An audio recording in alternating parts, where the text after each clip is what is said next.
اللہ اکبر اللہ اکبر اللہ اکبر لا الہ الا اللہ۔ صحیح بخاری حدیث نمبر 86۔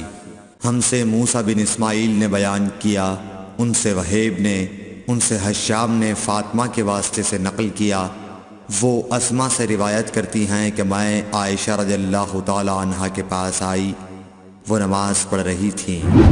میں نے کہا لوگوں کا کیا حال ہے؟ تو انہوں نے آسمان کی طرف اشارہ کیا، یعنی سورج کو گہن لگا ہے۔ اتنے میں لوگ نماز کے لیے کھڑے ہو گئے۔ حضرت عائشہ رضی اللہ تعالی عنہا نے کہا اللہ پاک ہے۔ میں نے کہا کیا یہ گہن کوئی خاص نشانی ہے؟ انہوں نے سر سے اشارہ کیا، یعنی ہاں۔ پھر میں بھی نماز کے لیے کھڑی ہو گئی، حتیٰ کہ مجھے غش آنے لگا تو میں اپنے سر پر پانی ڈالنے لگی۔ پھر نماز کے بعد رسول اللہ صلی اللہ علیہ وسلم نے اللہ تعالیٰ کی تعریف کی اور اس کی صفت بیان فرمائی۔ پھر فرمایا جو چیز مجھے پہلے دکھلائی نہیں گئی تھی آج وہ سب اس جگہ میں نے دیکھ لی، یہاں تک کہ جنت اور دوزخ کو بھی دیکھ لیا، اور مجھ پر یہ وحی کی گئی کہ تم اپنی قبروں میں آزمائے جاؤ گے۔ مثل یا قرب کا کون سا لفظ؟ حضرت اسما نے فرمایا میں نہیں جانتی۔ فاطمہ کہتی ہیں یعنی فتنہ دجال کی طرح آزمائے جاؤ گے۔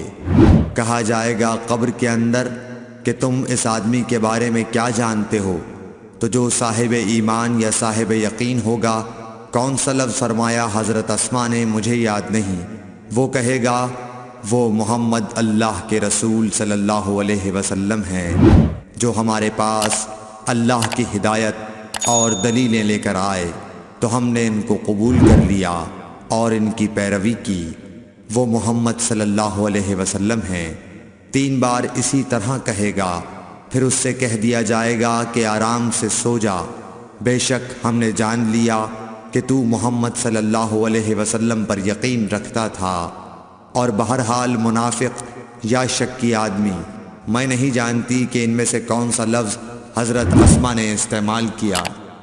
تو وہ منافق یا شکی آدمی کہے گا کہ جو لوگوں کو میں نے کہتے سنا میں نے بھی وہی کہہ دیا، باقی میں کچھ نہیں جانتا۔ صحیح بخاری حدیث نمبر 87۔ قبیلہ عبد القیس کا وفد رسول اللہ صلی اللہ علیہ وسلم کی خدمت میں آیا۔ آپ صلی اللہ علیہ وسلم نے دریافت کیا کہ کون سا وفد آیا ہے یا یہ کون لوگ ہیں؟ انہوں نے کہا ربیعہ خاندان کے لوگ ہیں۔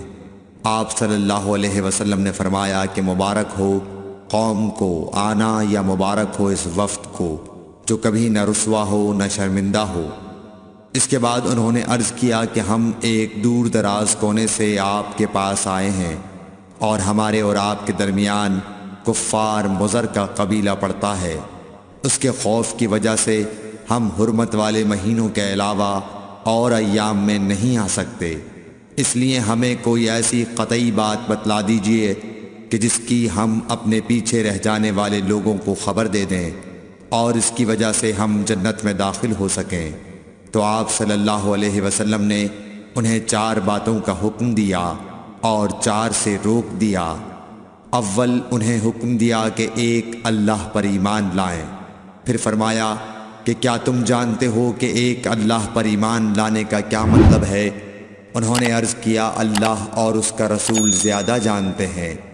آپ صلی اللہ علیہ وسلم نے فرمایا ایک اللہ پر ایمان لانے کا مطلب یہ ہے کہ اس بات کا اقرار کرنا کہ اللہ کے سوا کوئی معبود نہیں، اور یہ کہ محمد صلی اللہ علیہ وسلم اللہ کے سچے رسول ہیں، اور نماز قائم کرنا، زکوٰۃ ادا کرنا اور ماہ رمضان کے روزے رکھنا، اور یہ کہ تم مال غنیمت سے 5واں حصہ ادا کرو، اور 4 چیزوں سے منع فرمایا، دبا، حنتم، مزفت کے استعمال سے۔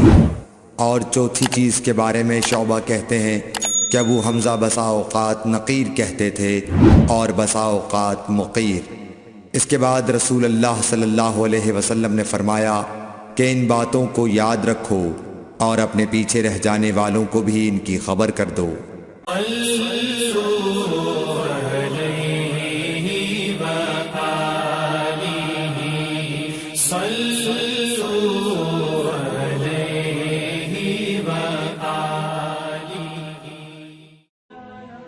Thanks for watching.